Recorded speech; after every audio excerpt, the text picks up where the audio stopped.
Gaza kembali menjadi pusat perhatian dunia. Israel mengumumkan rencana relokasi warga Gaza Utara ke selatan dengan alasan keamanan.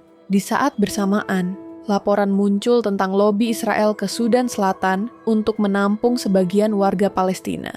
Hamas menyebut rencana ini sebagai ide berbahaya, sementara Qatar dan Mesir justru mendorong gencatan senjata. Pertanyaannya, apakah langkah-langkah ini solusi kemanusiaan, strategi militer, atau justru babak baru konflik yang lebih kompleks?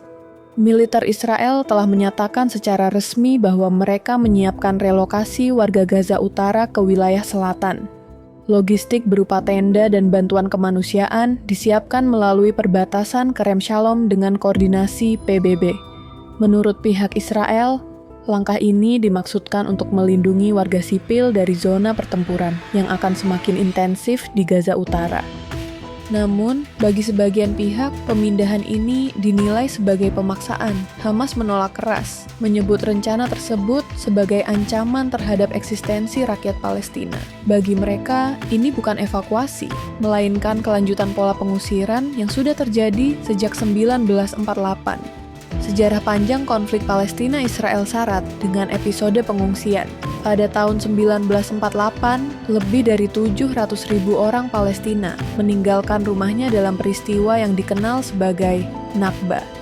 Tahun 1967, Perang 6 Hari kembali melahirkan gelombang pengungsi. Situasi saat ini di Gaza kerap dipandang sebagai kelanjutan pola yang sama. Walaupun Israel berargumen bahwa kondisi sekarang berbeda karena fokus mereka adalah keamanan militer dan bukan ekspansi wilayah. Ada beberapa motif yang dijelaskan pihak Israel. Pertama, aspek militer. Mengurangi kepadatan penduduk di Gaza Utara memungkinkan operasi militer lebih efektif. Kedua, aspek kemanusiaan.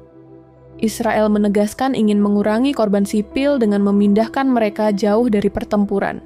Namun, analis independen menilai ada dimensi politik. Relokasi massal bisa melemahkan klaim Palestina atas tanahnya. Trauma akibat pemindahan juga bisa mempengaruhi struktur sosial Gaza. Israel membantah bahwa tujuannya adalah pembersihan etnis. Namun, kritik dari organisasi hak asasi manusia tetap keras. Selain rencana internal di Gaza, laporan Reuters dan AP menyebut Israel menjajaki kemungkinan relokasi sebagian warga Gaza ke Sudan Selatan. Human Rights Watch mengkritik ide ini sebagai berbahaya dan berpotensi melanggar hukum internasional. Sudan Selatan sendiri membantah kabar tersebut, menyebut tidak ada pembicaraan resmi. Namun, rumor serupa sudah muncul sebelumnya. Israel dikabarkan juga melobi Somalia, Somaliland, bahkan Indonesia. Meski demikian, rumor ini menimbulkan pertanyaan, apakah Israel mencari solusi jangka panjang dengan memindahkan warga Palestina keluar dari kawasan? Bagi Israel, skema ini bisa dilihat sebagai upaya kemanusiaan, memberi ruang lebih aman di luar zona konflik.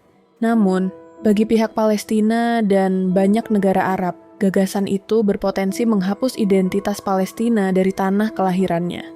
Situasi ini menunjukkan adanya perbedaan sudut pandang. Di satu sisi, Israel mengklaim mencari jalan keluar dari kebuntuan Gaza. Di sisi lain, kritik menyebut relokasi lintas negara justru membuka babak baru konflik dan instabilitas regional. Respons internasional terbelah. PBB menegaskan keterlibatannya sebatas bantuan kemanusiaan, tanpa mendukung pemindahan paksa. Mesir dan Yordania menolak ide relokasi keluar Gaza karena khawatir stabilitas regional terganggu. Iran mengecam Israel dan menyebutnya sebagai upaya pembersihan etnis. Turki turut mengkritik meskipun menjaga hubungan pragmatis.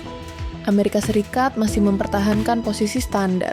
Israel berhak membela diri, namun perlindungan warga sipil tetap prioritas. Uni Eropa pun tidak sepakat sepenuhnya, dengan sebagian anggota menyerukan kecaman, sementara lainnya memilih lebih hati-hati. Menurut Konvensi Jenewa, pemindahan paksa warga sipil hanya diperbolehkan bila ada alasan mutlak, bersifat sementara, dan dilakukan untuk keselamatan mereka sendiri. Dalam kasus Gaza, perdebatan muncul. Apakah langkah Israel murni evakuasi kemanusiaan, ataukah deportasi terselubung? Jika relokasi lintas negara benar-benar dilakukan, statusnya akan lebih serius karena menyangkut kehilangan tanah asal. Organisasi HAM menyebut ini bisa dikategorikan sebagai pelanggaran berat. Namun, Israel berpegang pada argumen bahwa setiap langkah ditujukan demi melindungi warga sipil. Di selatan Gaza, situasi sudah sangat padat. Infrastruktur terbatas, suplai makanan dan air minim, listrik hampir tidak ada. Pemindahan ratusan ribu orang menambah beban yang sudah berat. Potensi penyakit, kelaparan, dan trauma semakin besar. Jika kemudian ada relokasi keluar Gaza, tantangan baru muncul. Adaptasi di negara lain, status pengungsi yang tidak jelas, hingga kehilangan ikatan dengan tanah kelahiran. Inilah yang membuat pihak Palestina menyebut rencana semacam itu berbahaya bagi masa depan generasi mereka. Di tengah dinamika ini, muncul perkembangan baru.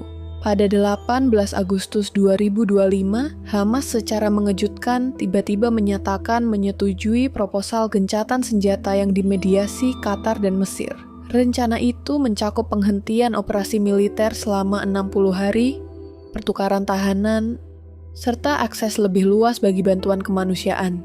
Qatar dan Mesir menegaskan dukungan penuh terhadap inisiatif ini, menyebut gencatan senjata sebagai langkah penting untuk mengurangi penderitaan warga sipil.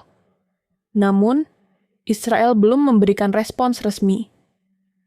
Serangan di Gaza City masih berlangsung dengan intensif hingga hari ini, dan ribuan warga terus mengungsi. Inisiatif gencatan senjata ini memberi secerca harapan. Namun, keberhasilannya bergantung pada sejauh mana kedua belah pihak dapat menahan diri dan apakah mediator internasional mampu menjembatani perbedaan posisi yang sangat tajam.